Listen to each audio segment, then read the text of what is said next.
Namaste everyone. Good morning, good afternoon, good evening, wherever you are. Welcome to the daily gentle yoga with Hatha yoga component. Gentle yoga is designed to be palliative or preventive, which means these practices can have therapeutic effects, but they are primarily designed as preventive measures. Practices include gentle physical movements, breathing, mantras, and meditation. They're extremely beneficial in reducing the stress and increasing the communication of different body's organ systems. They also stimulate better immune system and body's repair mechanism. Please follow the following suggestions for maximum benefit. You can do sitting on the floor or in a chair for many of the postures. Sit comfortably and keep your back straight for all sitting postures.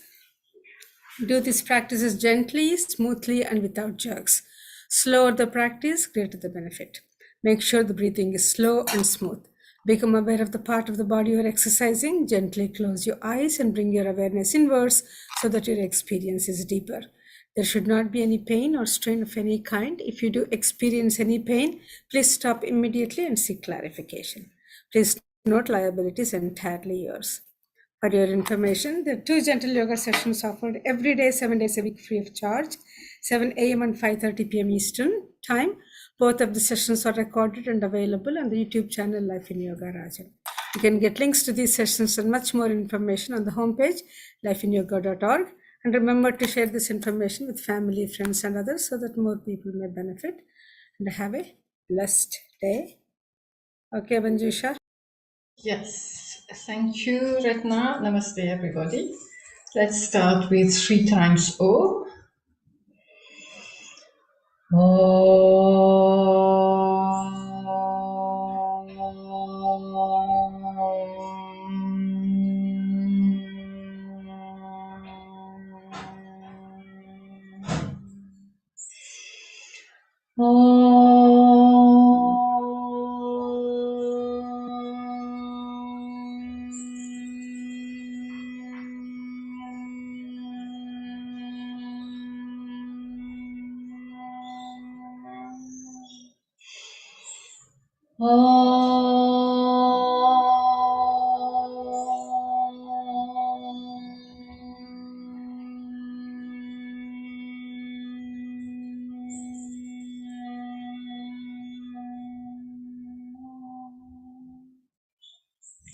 And we'll proceed with chakra vibrations, starting with the mudra, thumbs and little fingers touching. Awareness at the perineum. Mantra is Lam. Lam.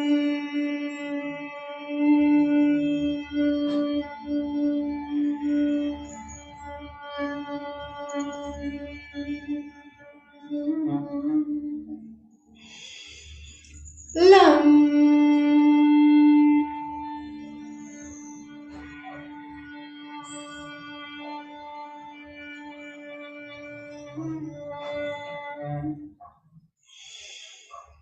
Lam. Lam.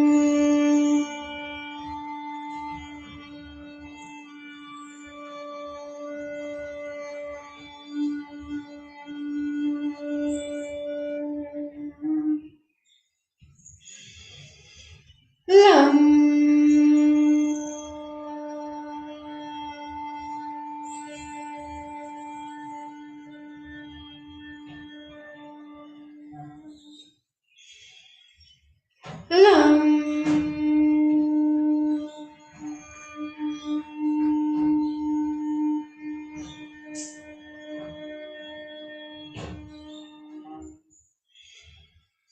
Lam.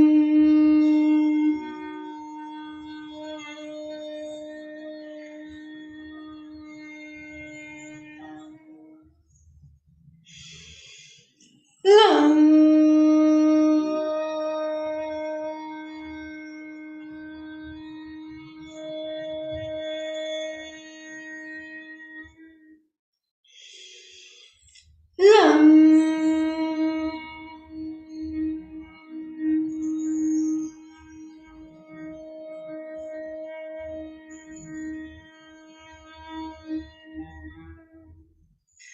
Let's release the fingers. Lam.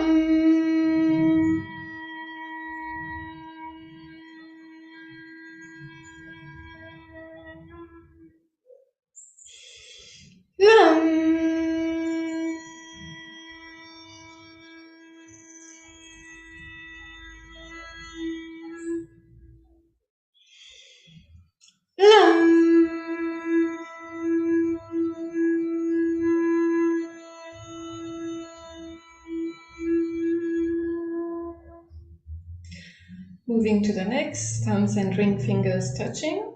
Awareness 1 inch above the perineum. Mantra is VAM. VAM.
Let's release the fingers.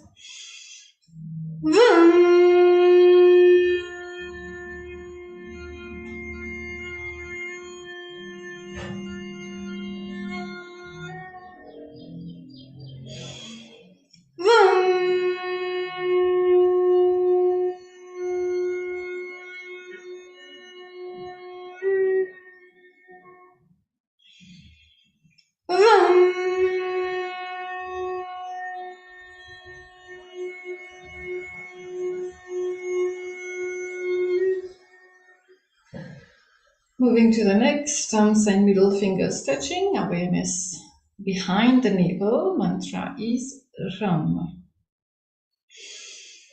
Ram.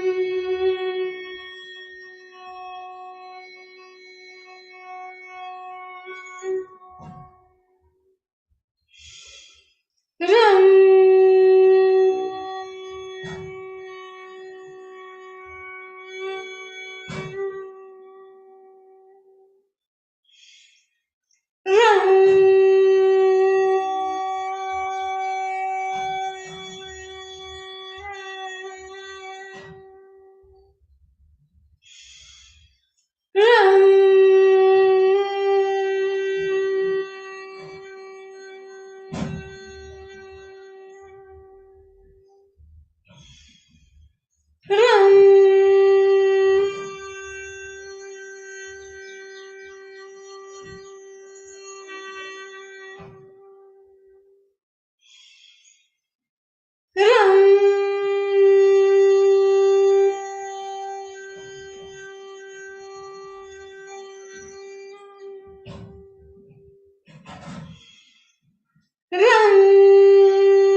Let's release the fingers.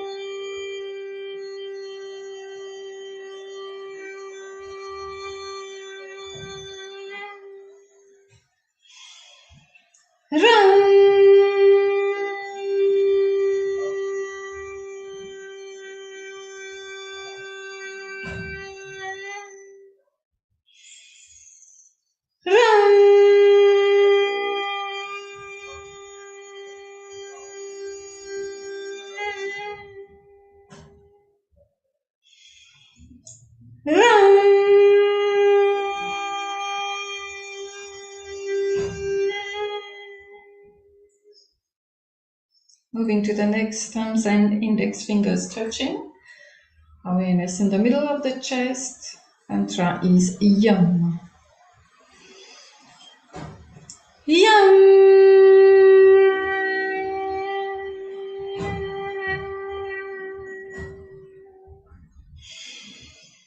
Yam.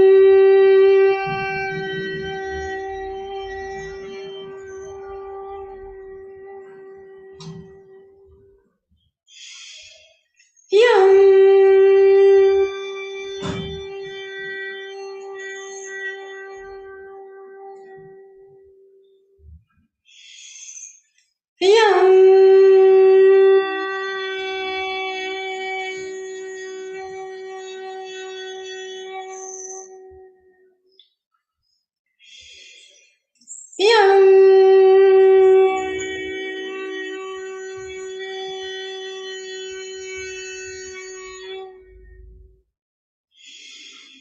Yum.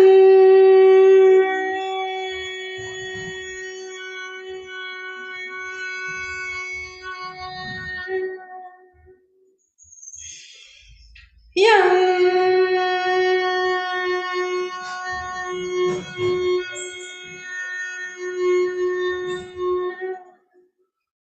Let's release the fingers. Yum.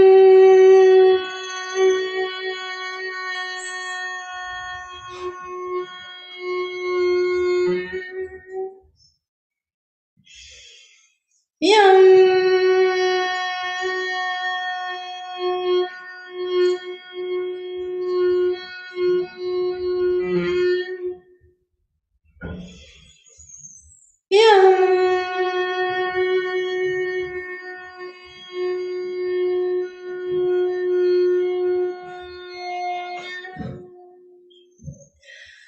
Moving to the next, thumbs up mudra, awareness at the throat.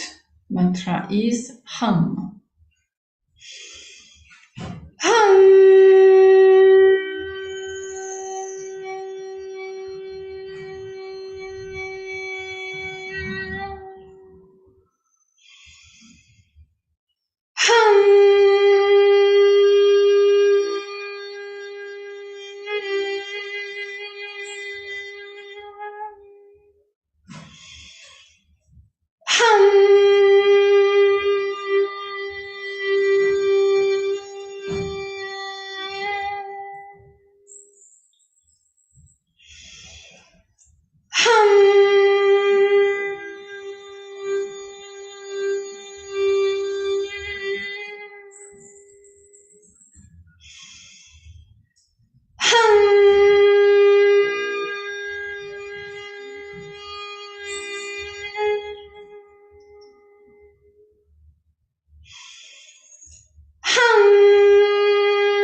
Let's release the fingers.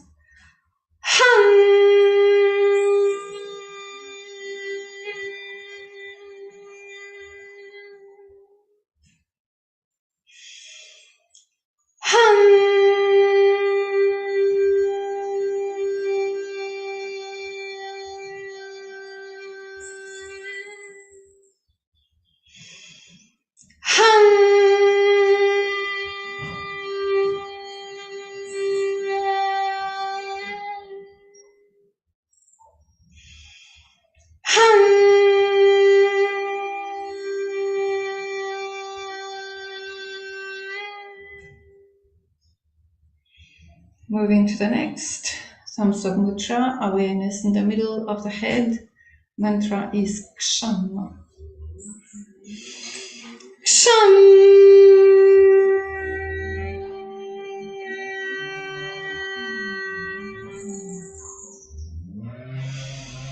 Ksham.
release the fingers. Sham.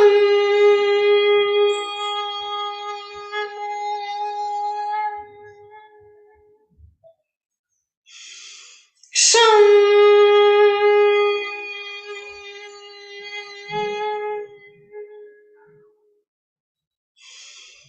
Sham.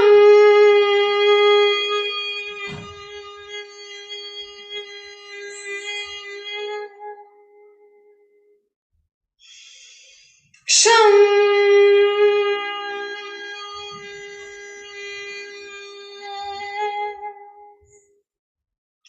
Moving to the next, thumbs up mudra. Awareness at the top of the head. Mantra is Om. Om.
Let's release the fingers.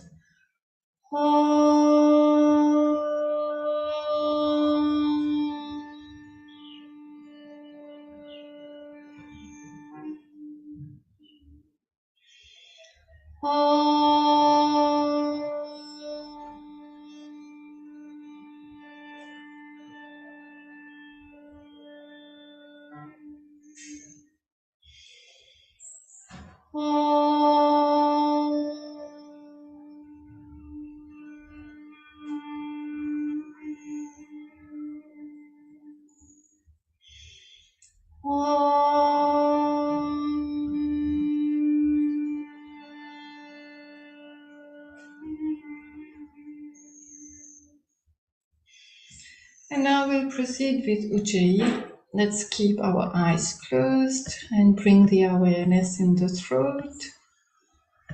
Make a smile in the face. Inhale and exhale slowly, feeling the air rubbing against the stretch in the throat.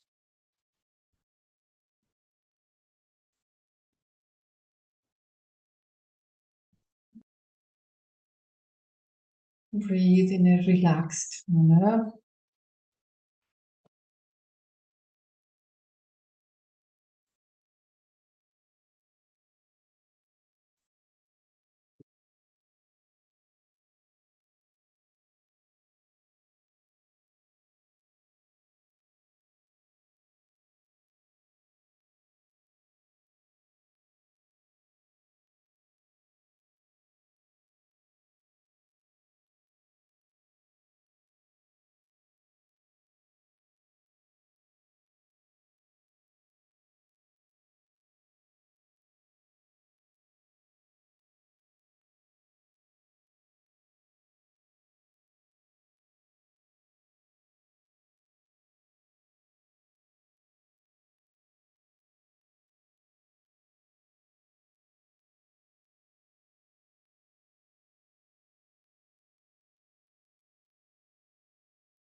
And now let's add some movements. You may do wrist movements, seated on the chair or on the mat. Today we'll do more postures on the mat.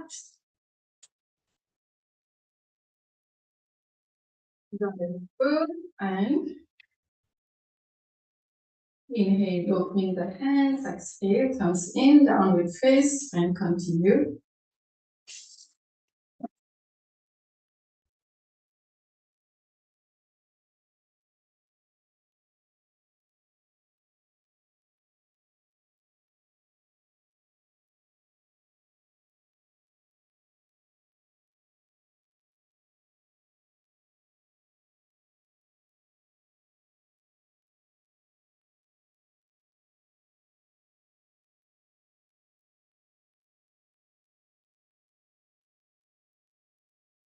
Now keep the fists closed and rotation at the wrists. We are still continuing with Ujjayi, and you may keep doing Ujjayi all throughout the practice of postures.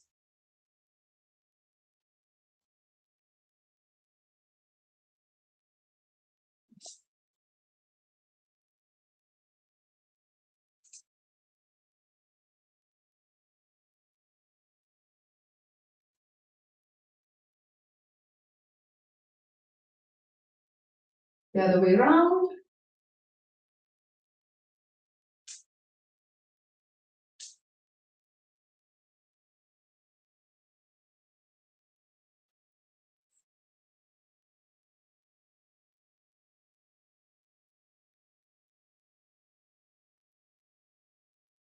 Now just bring the arms on the sides. Inhale, going up.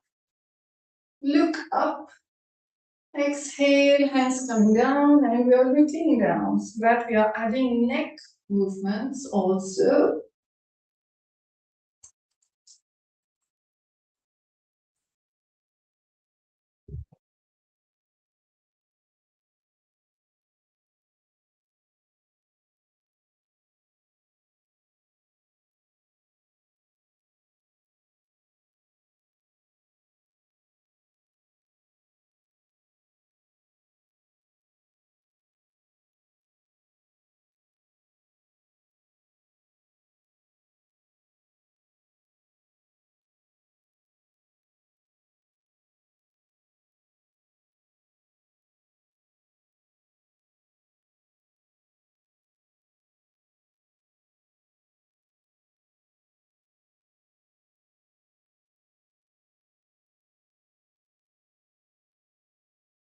And now the other way around, hands together, going up. Inhale.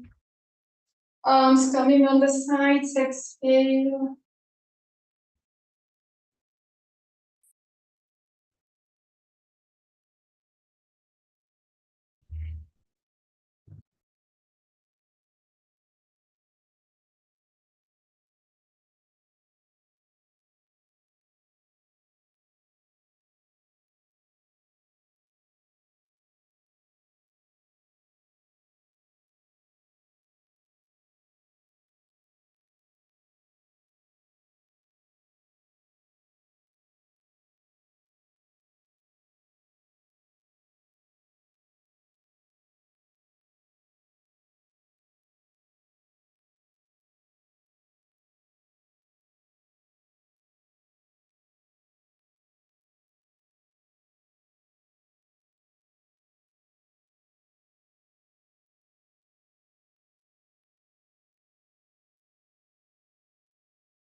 And now let's bring the leg closer. Arms on the side, both side bends. Try to stretch up as you inhale and then bend on the sides.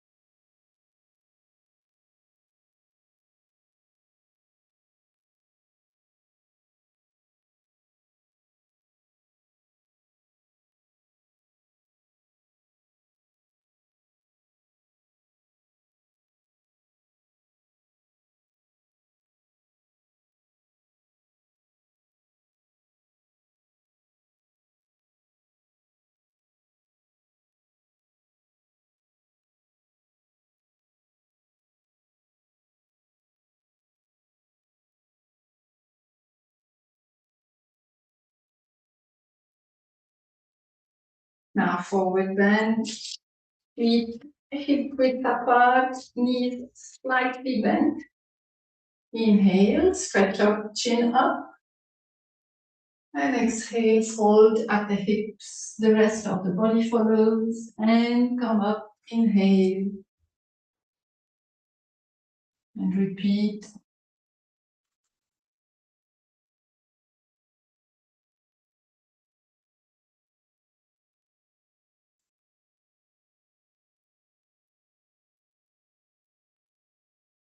Try to contract the belly as you go down.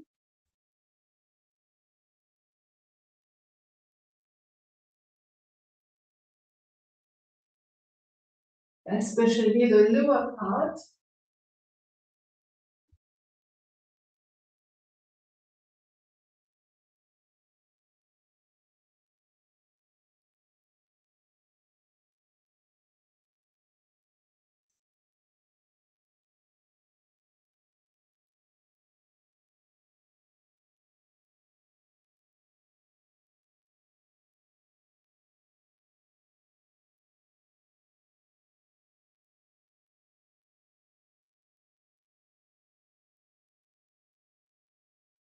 And come back. Let's, yeah. Okay. We continue on the mat. We'll go for sun salutation. Come at the top of the mat. We'll do different versions of the sun salutation. The feet can be close together or slightly apart. You choose. We have to be stable on our feet, hands together. We will bend the knees slightly. There should be no strain in the body in this position.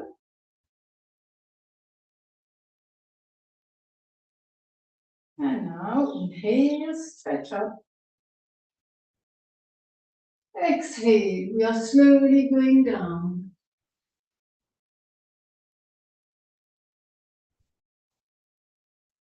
Right foot going back, knee down. Left foot going back. We are in the table pose. Going in child pose.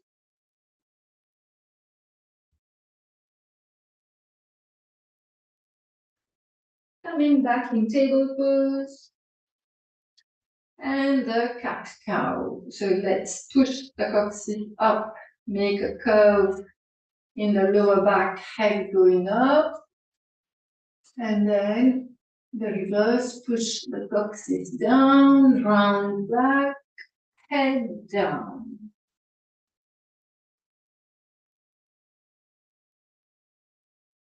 Coming back to neutral table pose.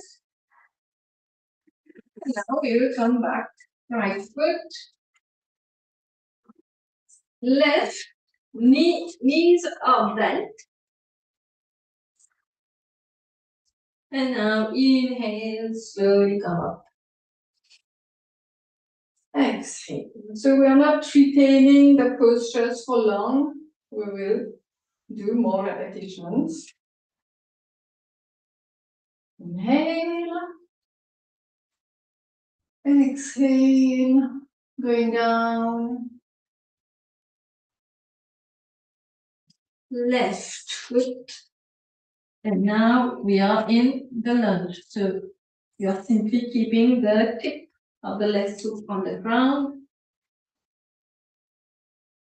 The hands are down.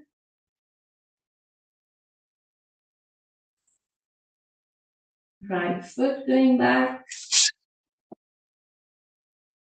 Table pose. Child pose.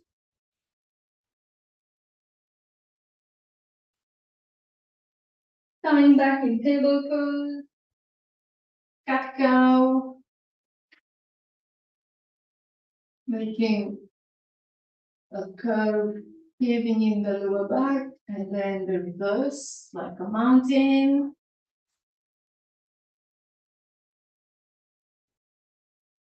Neutral. Left foot. Right. Knees bent. Inhale, slowly come up. And hands together.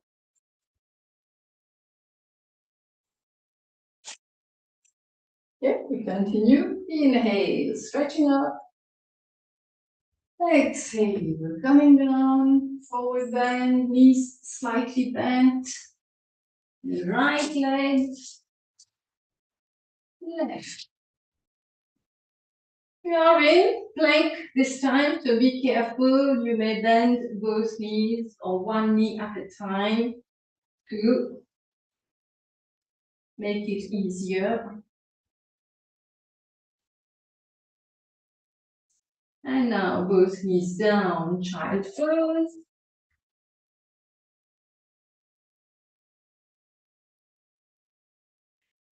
Let's slide forward and lie on the belly.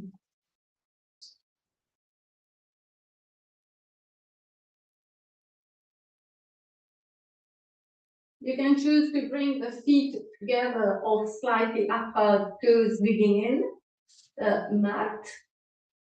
From here now, finger lock. And we inhale, we lift the body up. Stretching the arms. Of course, we keep breathing, no breath retention. Inhale, exhale, coming down.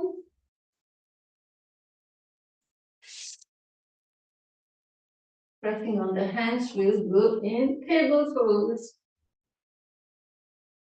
Then, downward dog. Push on the hands so that the back is straight. We are pushing the shoulders, the chest towards the knees.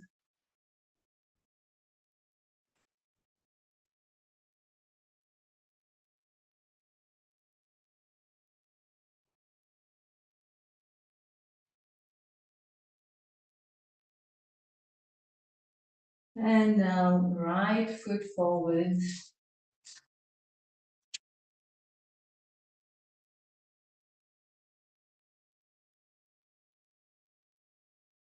Left, knees bent. Inhale, slowly come up. And bring the hands together. Touch your breath here.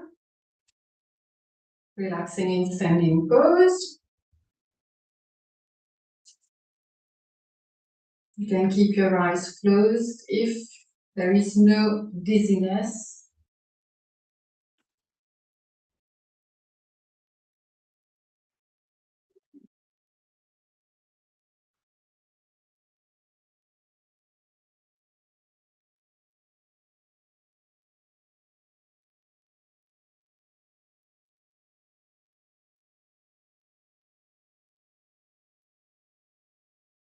And now let's come back at the top of the mat. Hands together. Knees slightly bent. Inhale, stretching up. Exhale, forward bend. Left. And now we'll place the left knee down and flatten the foot behind the left foot. From here, hands together, finger lock, and inhale, stretching forward and going up. And keep breathing as you go at the back, chin up.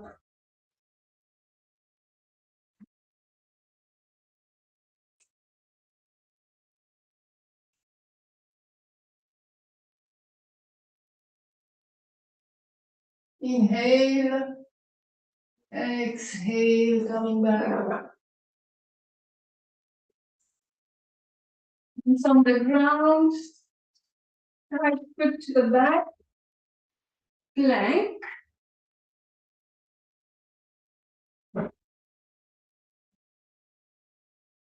Knees down, child pose.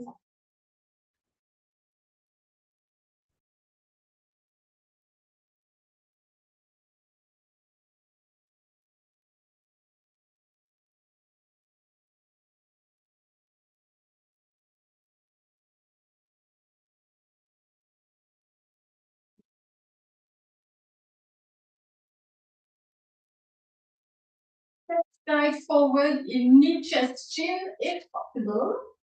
So first stretch the arms. And the chest should come between the hands, where the hands are placed. So simply going forward, place the chest and chin on the ground. From here, cobra, pressing on the hands. If you can't do the knee, chest, chin, you may simply lie down and do the cobra.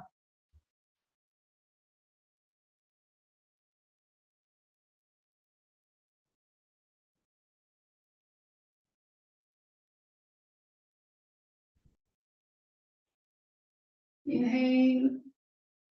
Exhale, slowly come down and we'll go in downward dog.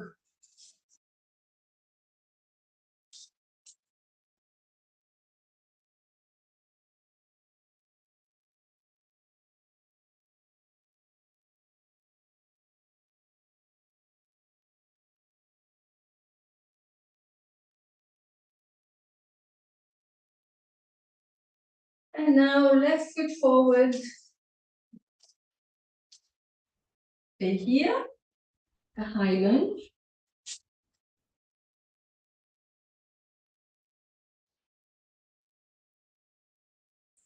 Next, slowly place the right knee down, flatten the right foot. For Anjalayasana, again, finger lock. Only the index finger stays straight, the rest are interlocked. Inhale, stretching forward and going up, and keep breathing as we go towards the back. Chin up.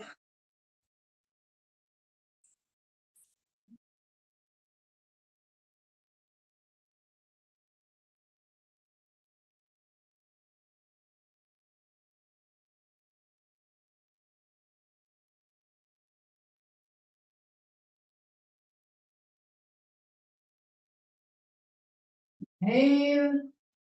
Exhale, slowly stretching forward, coming down, hands on the ground. And now we'll bring the right foot forward. Knees bent. And slowly come up.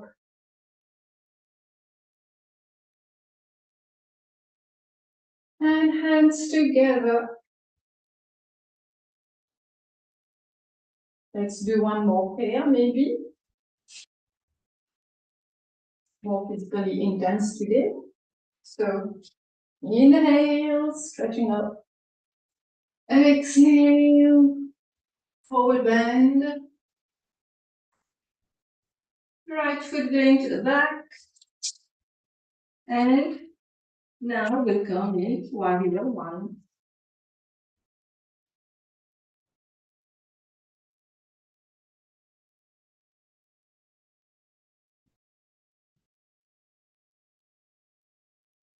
Inhale, exhale, slowly bring the arms down at the hips. And now slowly stretch the left leg also.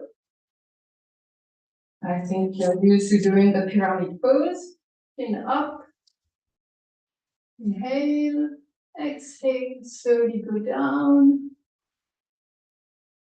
With the chin up. Do each movement slowly so that you don't lose the balance. Even if you have to stay higher, Keep doing the posture slowly. Don't try to go fast and far. Inhale, coming up. Left knee bent. Arms up. Inhale. Exhale. Arms coming down. Left foot to the back. We are in plank. Plank. Knee down. Child pose.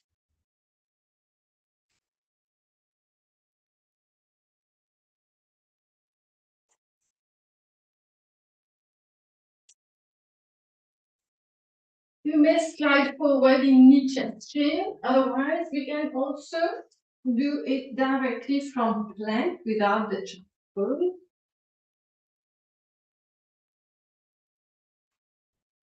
From here, cobra.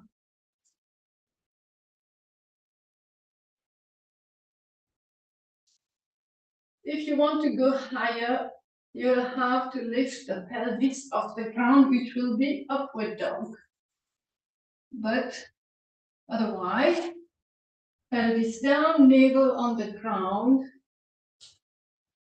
Protect the lower back. Breathe in. Breathe out. Slowly go down. Going in, downward dog. You may go through the table pose and then downward dog.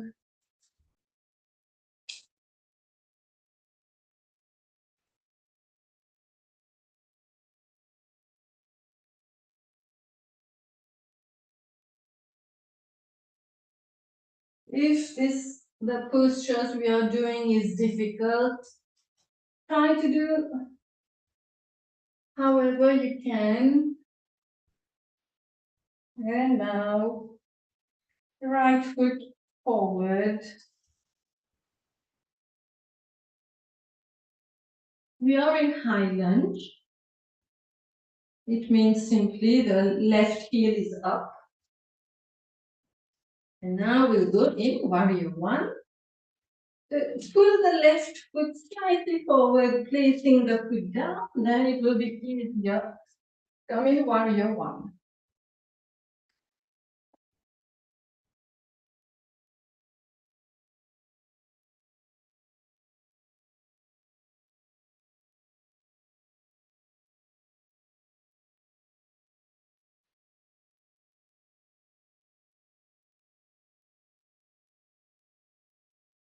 So inhale.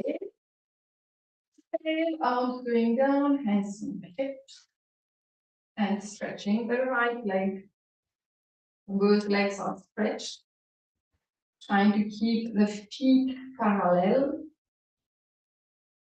There is a slight movement in the back heel so that both feet are pointing forward.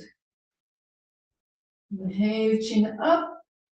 Exhale, slowly going down as low as you can and stop and breathe wherever the body stops.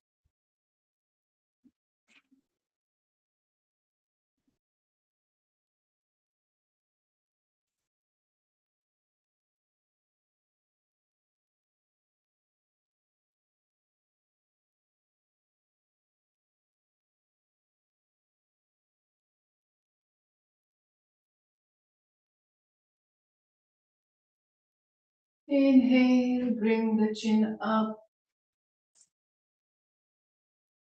Exhale, right knee bent. Inhale, arms up. Exhale, bringing the hands on the ground. And left foot coming forward, knees are bent.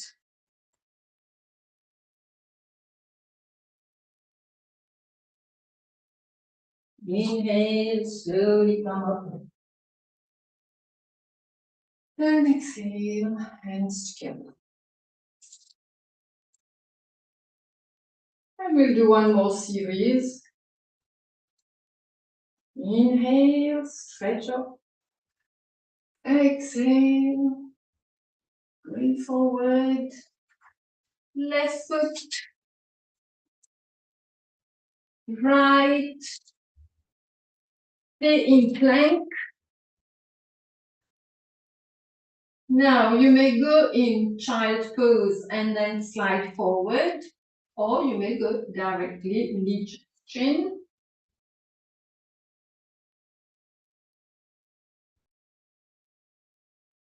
Careful with the elbows. Elbows are close to the body. And cobra, upward facing dog. In upward facing dog, the hands and the feet are in contact with the ground. The rest of the body is up. And now going in downward dog. You may go in table pose and then downward dog.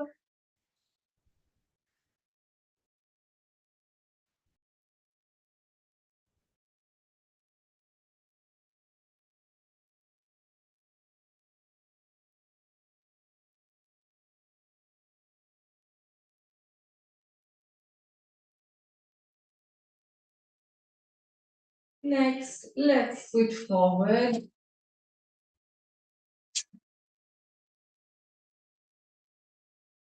Right.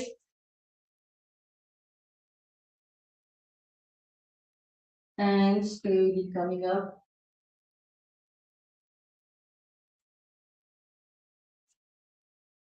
And hands together. And let's lie down, Shavasana. Lie down on the back.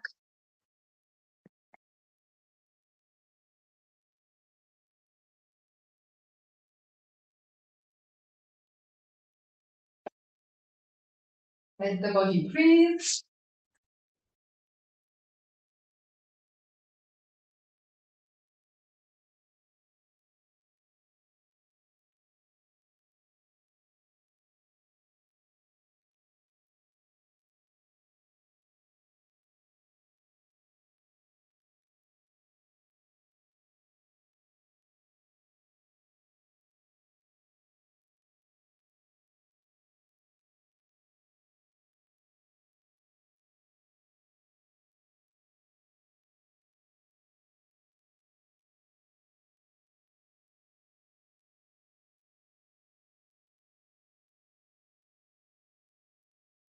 Next is Setu Bandhasan.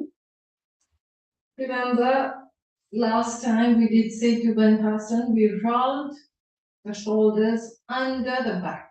So we will try doing this again. Be careful with the neck. Bring the legs closer and bend both knees. There is around 10 or more centimeters between the knees and the feet. Arms by the side of the body. And now pressing on the feet, we push slowly the pelvis up.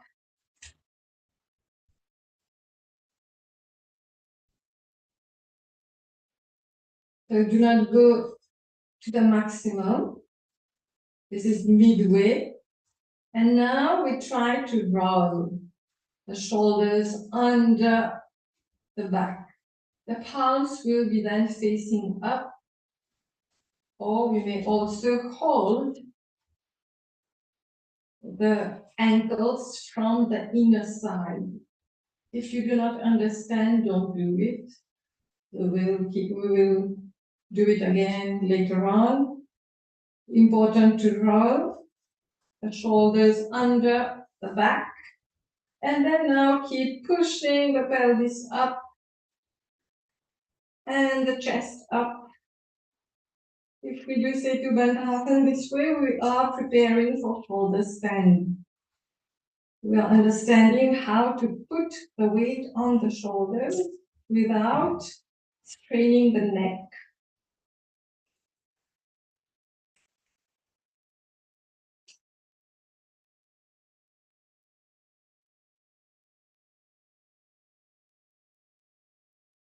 That's especially good for people who have a desk job and feel strain in their shoulders.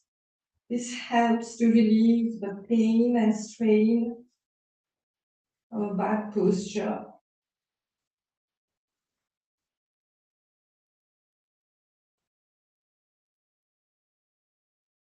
Inhale, exhale, slowly come down midway.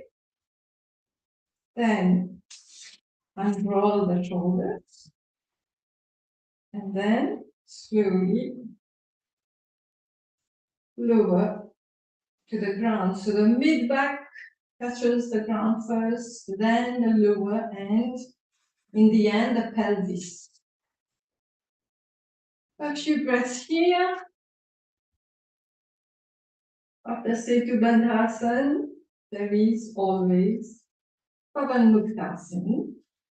So bring the legs close together, knees bent, and bring it towards the belly, holding the legs tightly with the arms, as tight as we can.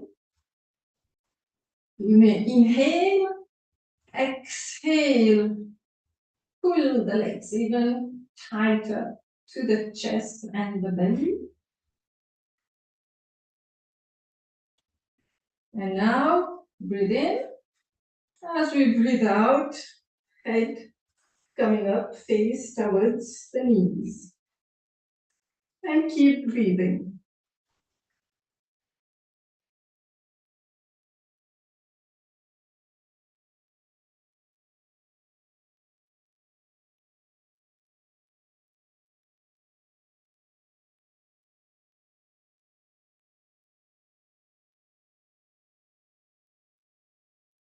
Slowly bring the head down first. And then release the legs. Relax in Shavasana.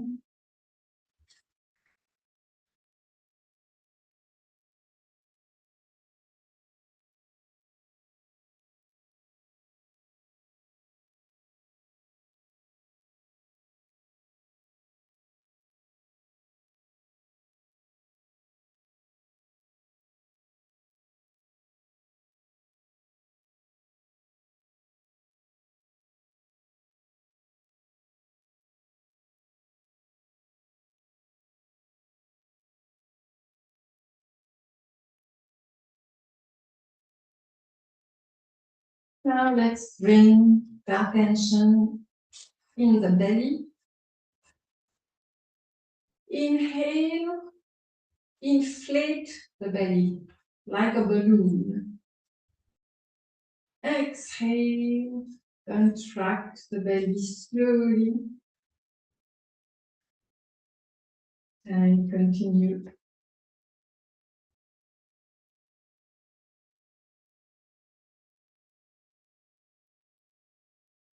Deep breathing.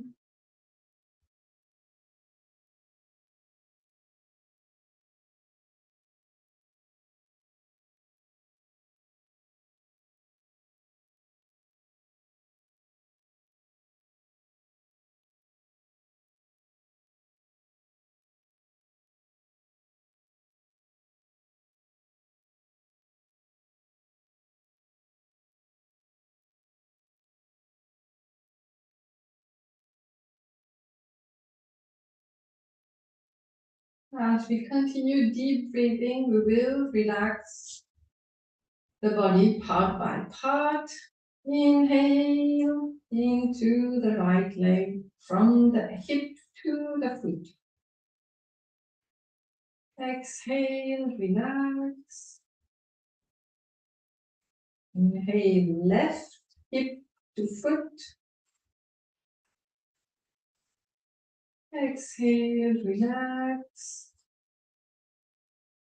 Coming to the right arm, inhale through the right shoulder, to the arm, to the fingertips. Exhale, relax. Left shoulder through the arm to the tips of the fingers. Exhale, relax. Inhale into the perineum, pelvis, belly, lower back, and the buttocks. Exhale, relax. Inhale into the chest.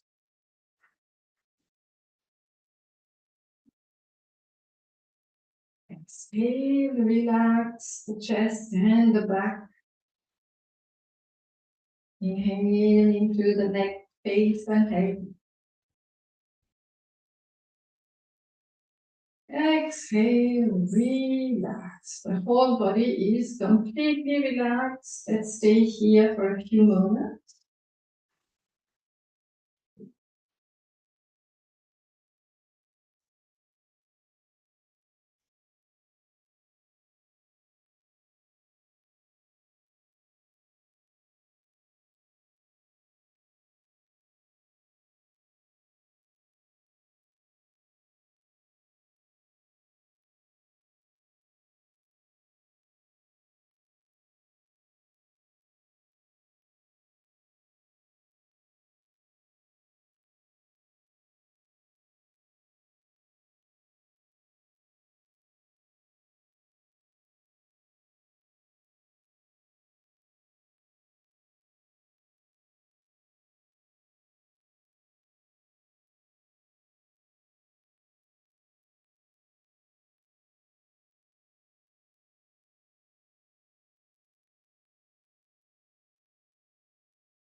Bring the attention in the lower part of the belly.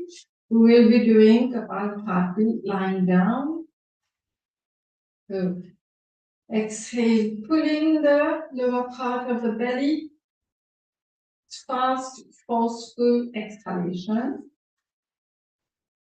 And as we release the contraction, inhalation happens on its own. And continue one stroke per second.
And always stop and breathe normally.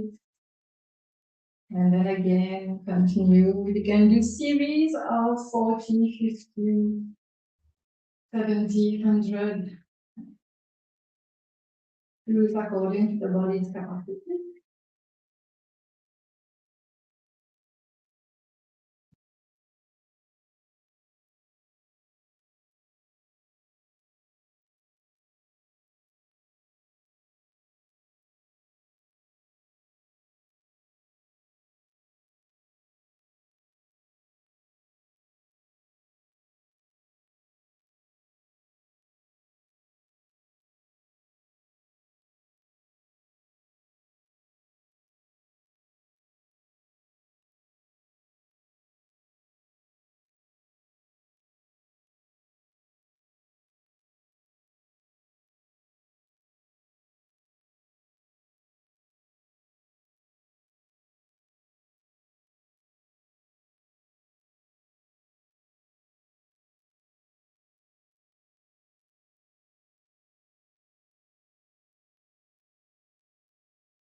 Let's finish the Kapalabhati.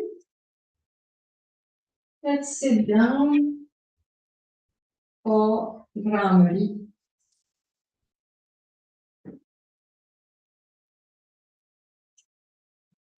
Sit down comfortably for Brahmari.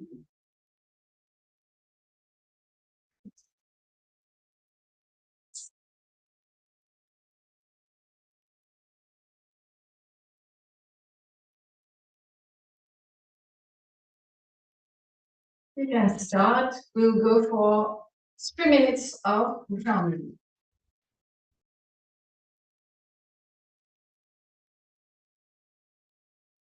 Brahmari is the high-pitched humming of a female bee. We will try to produce the high-pitched humming.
And let's finish with Brahmari.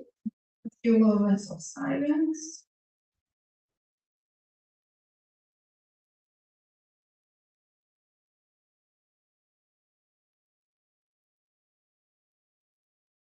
And now let's start Prasthika. Exhale first. 1,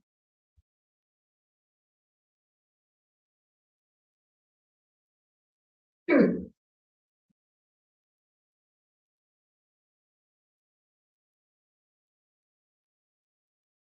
3,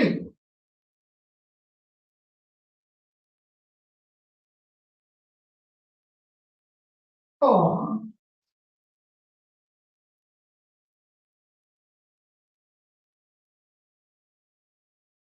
5,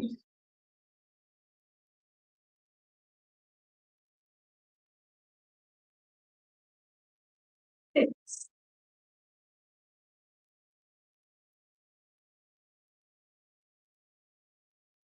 7,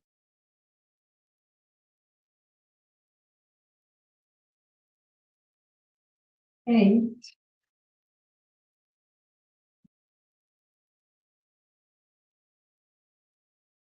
9,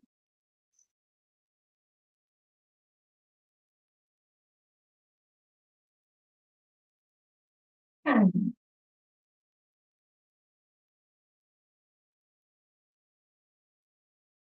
11,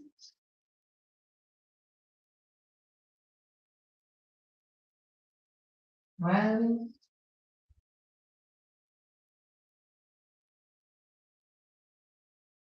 13,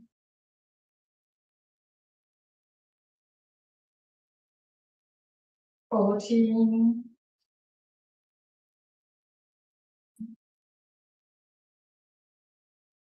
15,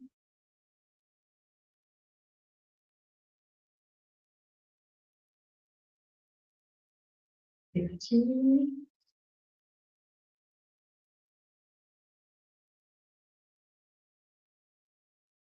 17,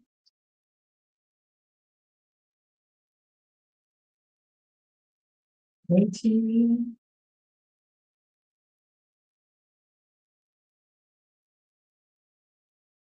19,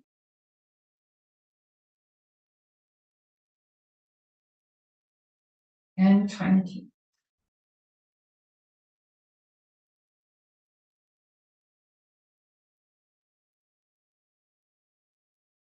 You can do Ujjayi Kumbhaka and Pranati.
And now we have around 8 minutes left. You may choose to do another round of Vastrika, or you can proceed into meditation. If you choose to do meditation, you can sit back and relax, chant your personal mantra or I'm in Om. And first, let's tell ourselves, I let go of all ideas and concepts and I care about nothing.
Now we'll slowly come out of meditation with the following affirmation. May I be guided to fulfill the purpose for which I am born. And let's bring our hands in front of the face, opening the eyes, and slowly removing the hands. Thank you. Dr. Kunjan, thank you so much. That 30 minutes of session was wonderful. That sun salutation. 30 minutes, very good. This was really good. I really enjoyed it. Dr. Nand Kumar, could I ask one or two questions to Dr. Kunjan? Of course. Dr. Kunjan, you use the Kapalabhati in lying position in the supine position. All the practices of the pranayam can be done in lying position or not? No. So I mean, Kapalabhati is a kriya. It's a cleansing process. It's not a pranayam. There are breathing techniques. Okay. Pranayam has a more spiritual goal to it, whereas Kapalabhati is a breathing technique for cleansing of the channels. So Kapalabhati, I like doing it lying down because then we really put the focus in the lower part of the belly, which is difficult sometimes when we are seated. Some people move the chest. So when we are lying down, it is easier as the body is having a support. And if we bring the focus in the lower part, we do it in the right way. I understand that the erect position is right for pranayam practices, but many seniors cannot sit erect. So for them, recliner or lying in the bed maybe is desirable or not, rather than not doing at all. You can have support. You can have back support. Very good. Thank you. Yes. Thank you. But not all pranayamas, you can't do all pranayamas lying down, no. Okay. Kapalabhati is okay, but many other pranayamas you can do sitting with your spine straight, but with support. Very good. For example, Anulom Vilom can be done in a more relaxed manner. But when you're doing Ujjayi and all that, you should have the straight back. Thank you. So we will resume our discussion of Yoga Sutras. We'll start with the prayer.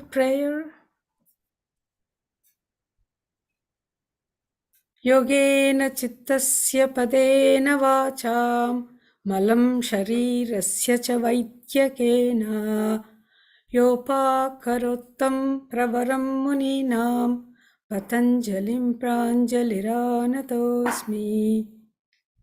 So with that, so let's go to the slide. Okay, so we are discussing the sutras 12 to 16 that describe how to overcome chittavrittis. So 12, we reviewed 12 yesterday, which says that abhyasa vairagyabhyam tat nirodha. So you can avoid or you can control, regulate chittavrittis by practicing the attitude of detachment and practice and abhyasa vairagya. Those are the essential tools to overcome. In the next two sutras, 13 and 14, he's going to define what is abhyasa. Okay, tatra sthitau yatnaha abhyasaha. So among the two, tatra means there, sthitau established, yatna is effort, is practice. So there among the two, between the practice and detachment, established effort is practice. Abhyasa means established practice. Yes, I'm sorry. Abhyasa is established effort. Effort is repeated effort is abhyasa. Okay, that's what we mean by practice. Repeated effort, yatna. Okay, repeated effort is practice.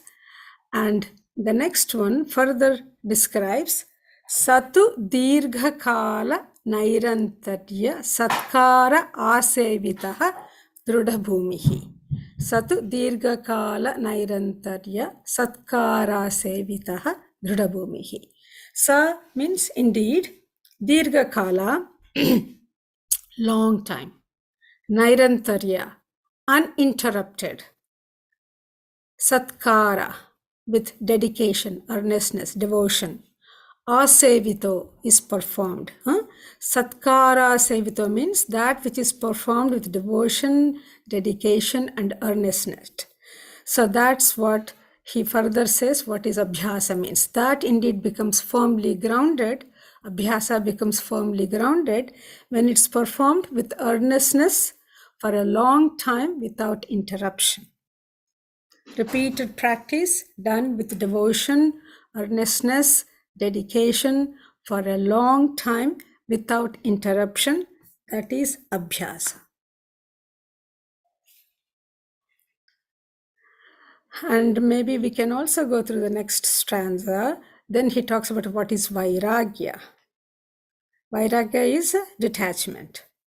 So the detachment is described in 15.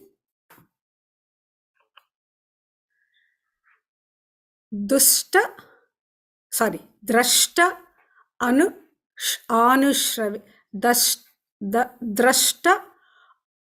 anushravika vishaya vitrishnasya vashikara sanya vairagyam. Drashta anushravika vishaya vitrishnasya vashikara sanya vairagyam. Drashta means what is seen, sight. Anushravika, what is heard. Vishaya, subject matter. Vitrishnasya, without craving or without attachment.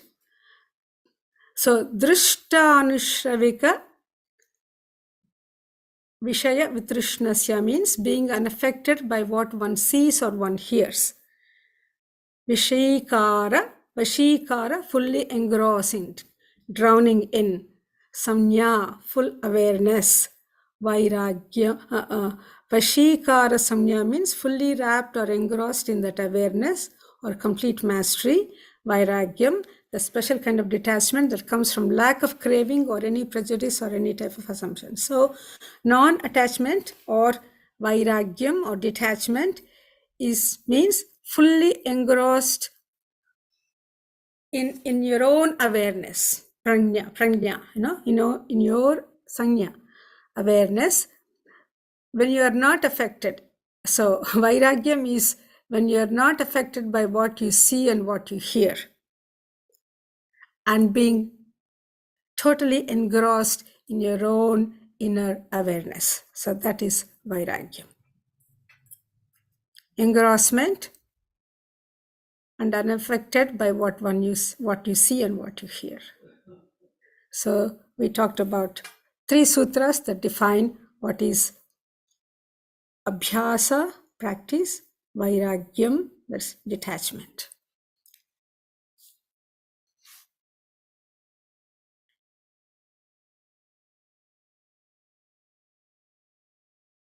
Continue on this 15th one.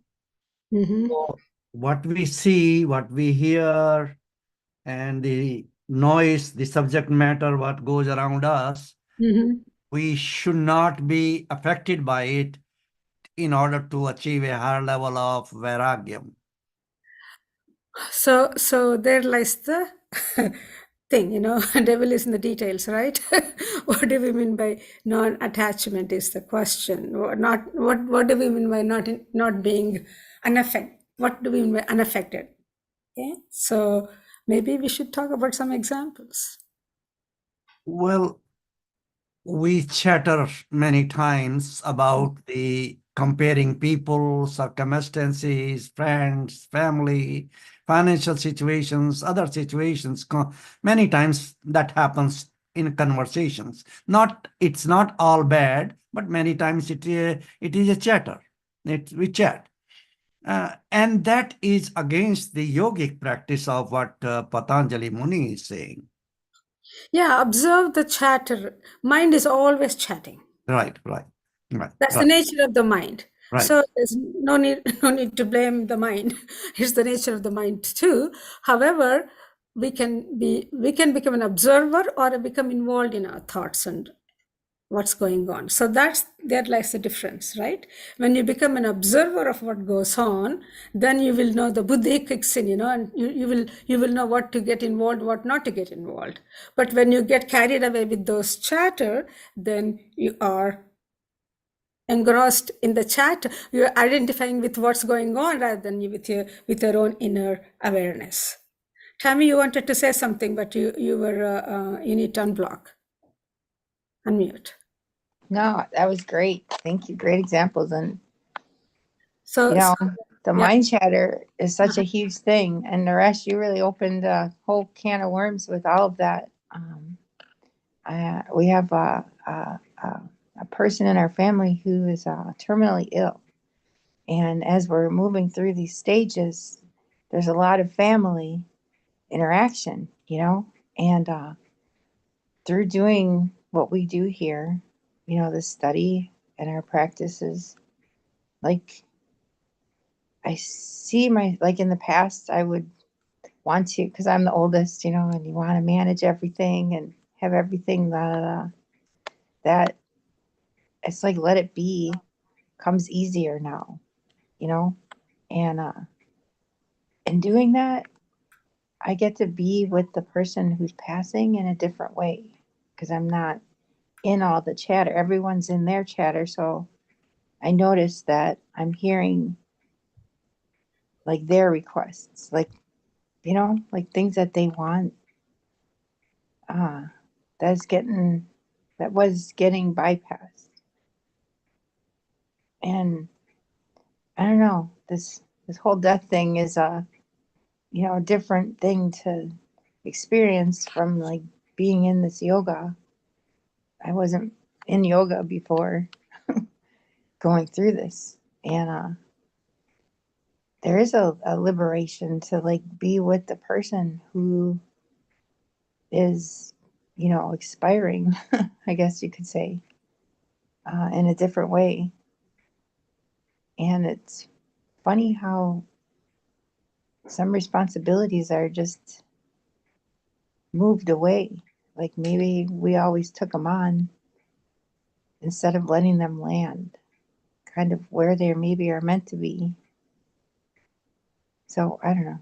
Hopefully that wasn't too rambly, but really just letting my mind not judge how people are in those little tiny rooms, right, when we're all together. Makes a big difference for everyone. Very challenging. Yes, very challenging because we're all our thoughts and emotions were interacting, in a very complex way. Difficult to deal. Sarlaji, you have raised your hands. Unless you become a panel member, you can't speak. So I tried to promote you and you declined. So you want to talk? I don't know. You have raised your hand.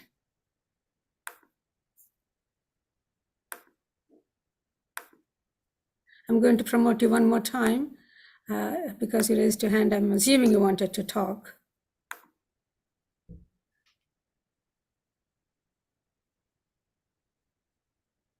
Okay, now she's a panel member. You have to unmute yourself.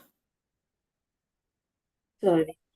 I wanted to ask if it is like a vairagya, detachment, right? Suppose we eat something and we repeatedly like to eat, right?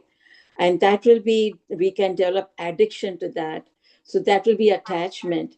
So this is how it went. Suppose we stop right away and then say no, and then that's how we can develop detachment. But at the same time, abhyas is to repeatedly, constantly doing something, right? Like suppose I want to know some a practice on a music or a dance practice or some sutra. I want to listen again and again. I had to do abhyasa for that. So I had to keep repeatedly using the same thing. So how we differentiate between the one point is a thin line, the detachment and abhyasa. How would we differentiate between the two? Excellent point. Excellent point. Especially eating, I'm dealing with that.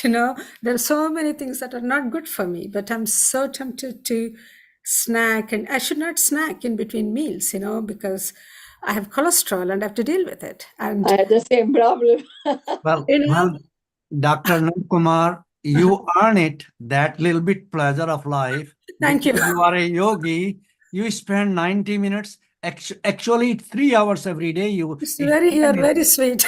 Yeah, so you earn it because obviously we are going to go one day.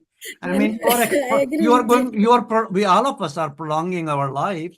So, there is, I don't want to not eat. Okay. I want to eat, but everybody, that's the I tell basic myself, need. okay, I'm tempted to eat this, but can't I wait another half an hour? Because it's good to eat, according to Ayurveda. Once one doctor told me that I'm not forbidding you eating anything, but eat whatever you want to eat during the meal times, like lunch, dinner, snack, not in between. Okay. So I tell myself, I want to eat two things. Ask myself, can I eat one thing? And then I do that. Then after certain time, I ask my mind the permission. Can I wait for another half an hour, please? Kind of, you have to become a friend with your mind, and the point that is the abhyasa in both good and bad. We are product of our abhyasa. Habits. Basically, we do either consciously or unconsciously. It's your choice. When you do unconsciously, it is like, you are engrossed in your chittavrittis. But when you do consciously, you have a choice to make. You can decide what do, how to do, and all that. So conscious living is one way to think about what abhyasa you want to cultivate. You want to cultivate the abhyasa of eating whatever you want to eat timely, or you want to eat anytime you want to, So that is the choice we have to make. That choice comes when we are in the moment, when we are conscious. That is my 2 cents for that, Saralaji. So other people may have some points, some contribute. Well, instead, I think for the eating, whenever we stop ourselves, we create that conflict within ourselves. In the end, one of it will lose, one of it will win. If the one who wants to eat wins, then you will eat a lot. So the point I want to make is, we decide that, Manjusha. You don't let yourself decide. You decide that. That's the ability we are getting here. That's what we are going to learn. Can you have control over your senses is the question. That comes through abhyasa. No? But the thing is, to control becomes a strain to control. No, not control, but that's a wrong word. I agree with you. Not control, but kind of, do it in a manner that is agreeable to you, that you can do, that's practical to you, not forcing on you. There should not be. I'm not, I don't want to discuss about that. The thing I wanted to say is, let's eat consciously, even if we want to snack. Let's snack consciously. So then we sit down without doing anything for 5 minutes and we snack. True. And we really fill all the senses with whatever we are looking for in that snack. And then maybe we won't eat again during the day. That's an excellent point too. When we do consciously, maybe we don't have the craving, you see. So Raviji, you wanted to say something. Yes, I think there are here 2-3 aspects here. One is the abhyasa. What is